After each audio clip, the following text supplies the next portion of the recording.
Yeah, hello and welcome very much to our newest SSCHNITTLABOR video.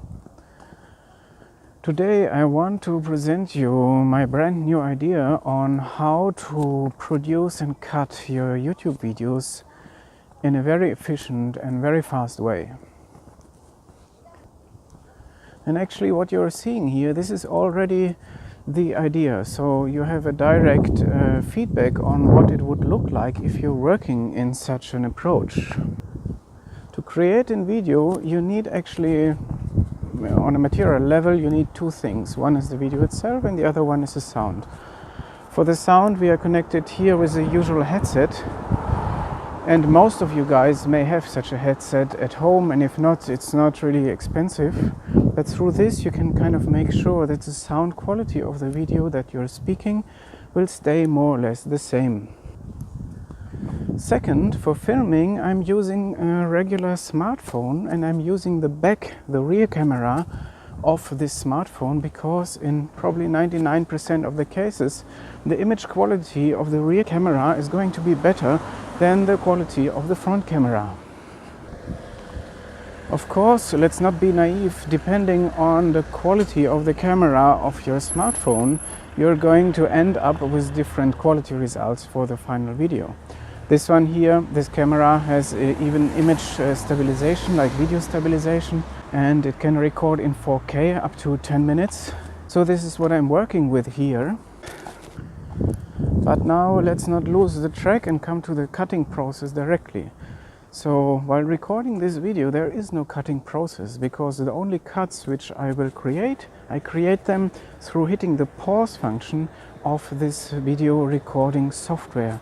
If you don't have such a software on your phone, just check in Android or in your like Apple Store. There may be some software which enable you to record for a while, then hit the pause button and then go on with the recording of the same video. The third thing is that by turning around the camera when I have to start and stop the video, also a certain dynamic is being created. And then point number 4, just use your city. Yeah? Just use the city you live in, so you don't need to take care about lightening of the scenery. You don't need to just make a certain setting, so you can just put on your message directly.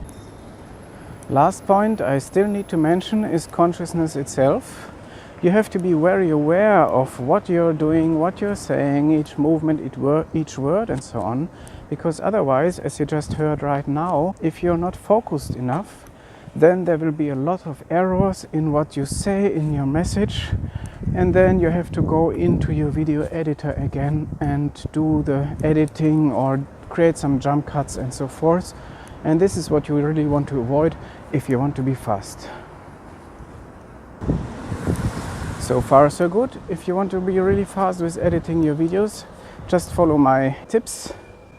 Please follow our channel, like the video if you liked it, and see you soon in another work. In the end, one very last thing to mention before we go out. The problem here in this video was really this kind of like wind noise produced, and so there will be ways to protect the microphone better from the wind, and then sound audio quality will be better too. And then also it came to my mind that there was this German author Johann Wolfgang Goethe, and he said that once when he was writing his books, he always used to kind of run in circles, and then he had an assistant or secretary who would note down his thoughts. And this is probably here now more or less the same, having this camera which will note down the thoughts, and so everything comes back together and you can really produce quality if you like. Sorry, actually one last thing I forgot to say, that during the first part of this video there was actually 2 or 3 cuts in between, but still I saved a lot of time because most of the things were already edited, and so I had just to go in and take 1 or 2 words out, and the whole process in general is so much faster. So bye bye, enjoy.